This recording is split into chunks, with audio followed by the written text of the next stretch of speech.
वज़ीर-ए-आज़म इमरान खान चयो आहे त पाकिस्तान में बहितर हिकमत अमली हुकूमती पॉलिसियुनि ते अमल दरामद सबबि वायरस केसनि में वाज़ह घटिताई आई आहे। भारत में असांखां हालतूं तमामु घणियूं ख़राब आहिनि। क़ौम सां ख़िताब कंदे वज़ीर-ए-आज़म चयो त पाकिस्तान में वायरस केस घटि ऐं भारत में वधी रहिया आहिनि। कोरोना खे दुनिया अञा सम्झी रही आहे, उन जी का वैक्सीन बि नाहे।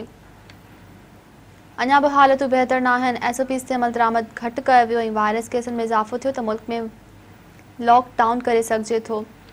हुन जो त अल्लाह जो शुक्र आहे त पाकिस्तान में वायरस केसनि में घटिताई आई आहे। अञा बि चैलेंजिस घटि नाहिनि थिया। एहतियात वारे रोशे बरक़रार रखणी पवंदी। वज़ीर-ए-आज़म चयो त पाकिस्तान जो इन्हनि कुझु मुल्कनि में शुमार थिए थो जिते कोरोना केस घटिजनि पिया। इस्पतालुनि तां बि दॿाउ काफ़ी हद ताईं घटिजी वियो आहे। इमरान खान चयो त 3 ॾींहं दौरान सभ खां घटि फ़ौतगियूं थियूं आहिनि।